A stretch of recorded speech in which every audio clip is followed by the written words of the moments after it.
One of my favorite quotes is by this author named Brad Stulberg. And he says, "Success is a series of small, consistent steps taken over a long period of time." So, what does that mean? Well, it means that most people will not be successful at anything that they start because most people don't persist. Most people do something for a little bit, and then, when they run into their first obstacle or their first piece of resistance, they quit. So the question is, how do we develop that persistence? How do we become lifelong learners who never give up on themselves? I want to share with you 3 stories of famous people who illustrate this concept of persistence. And at the end of this video, I want to share with you a simple strategy that you can use to improve your ability to stick things out over the long haul. The first story is about J.K. Rowling. So we all know Harry Potter, right? Like there's no need for me to tell you who that is. But did you know that prior to Harry Potter, J.K. Rowling was an unemployed single mother living off of welfare and food stamps who had been rejected by multiple publishers for her Harry Potter book? She was actually rejected 12 times before she found an agent. And even after finding an agent, she was rejected 6 more times before somebody finally published Harry Potter. So imagine if J.K. Rowling had quit after the first time that she got rejected, or even after the first 2, 3, 4, 5, 6, 7, 8, 9, 10, 11, 12 rejections. She would have quit, and then she would have thrown herself a pity party and said, "Woe is me. Nobody wants my books. I'm going to go back to waiting tables."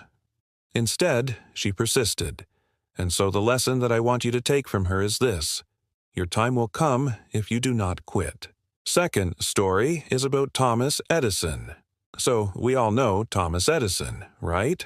The light bulb guy. But did you know that he actually invented hundreds of things before he invented the light bulb? And many of them were commercially successful.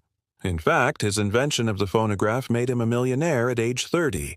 But what a lot of people don't realize is that the process of inventing the light bulb took him 6 years and 2,000 experiments. In fact, one of his employees came up to him and asked him why he was still working on the light bulb because it was becoming a financial albatross. And he was losing thousands of dollars a week on this crazy idea that seemed doomed to fail. But Edison said, "I will not fail. I will succeed." He said, "I'd rather die than fail." You know, I'm not suggesting that you should die if you don't succeed, but what I am suggesting is that you should have that level of intensity and desire and hunger inside of you. Edison experimented with different materials until he created the right combination of materials that made the light bulb work. And so the lesson that I want you to take from Edison is this: success is usually found in the valley of the things that you're trying. So whatever thing you're trying, go deeper, go wider, go longer in your experimentation, and don't give up. Third and final story is about Steven Spielberg. Now, some of you might not know that Steven Spielberg failed multiple times before he became successful. In fact, he was actually kicked out of college for poor performance, and his first feature film, which he spent 5 years writing, was a total flop. It was called The Sugarland Express. But he didn't quit. He kept pushing, and he eventually directed Jaws, which went on to be one of the highest-grossing movies of all time. And he followed that up with E.T., which was the highest-grossing movie of all time for 10 years. And he followed that up with Jurassic Park, which was the highest-grossing movie of all time, for another 5 years. And he just kept going. And so the lesson that I want you to take away from Spielberg is that success breeds success. Now, let me pause here for a moment. If any one of these people had given up, none of us would know their names today. If J.K. Rowling had given up, we would not know about Harry Potter. If Edison had given up, we would not have light bulbs. If Spielberg had given up, we wouldn't have any of those great movies. The point is that if you want to be successful, you must learn how to stick things out over the long term. But how do we do that? I'm going to give you 3 practical tips that you can use immediately. Tip number 1 is to zoom way out.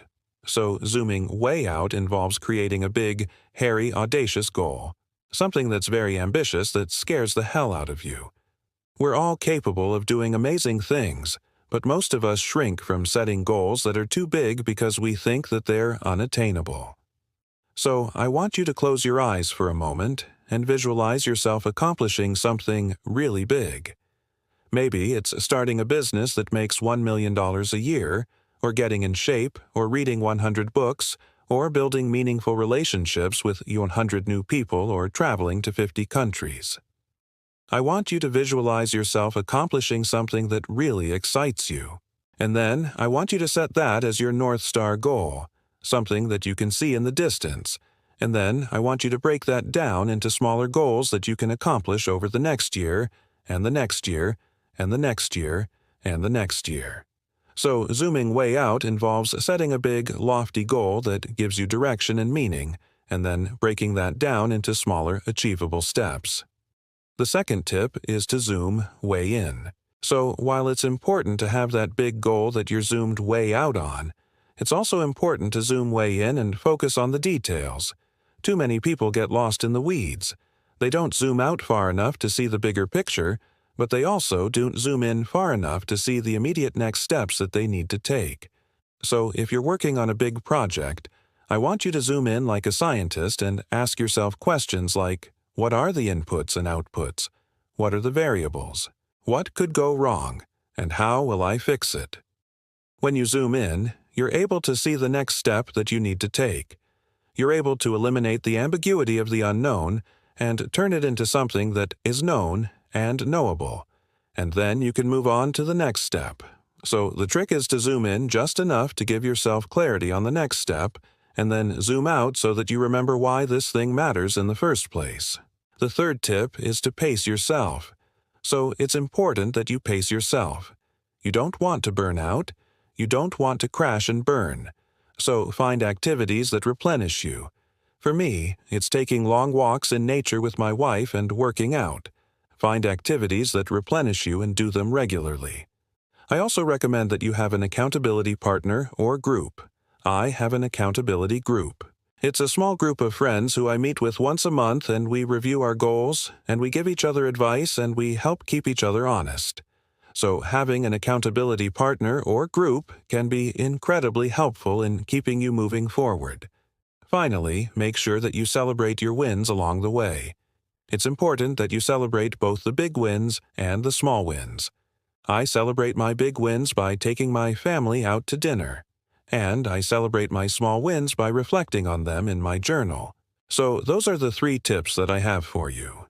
Zoom way out, zoom way in, and pace yourself. I want to end this video with a quote from one of my favorite books, which is Can't Hurt Me by David Goggins. Goggins says, "You are what you repeatedly do. Excellence, then, is not an act, but a habit. Therefore, train your habits to be excellent."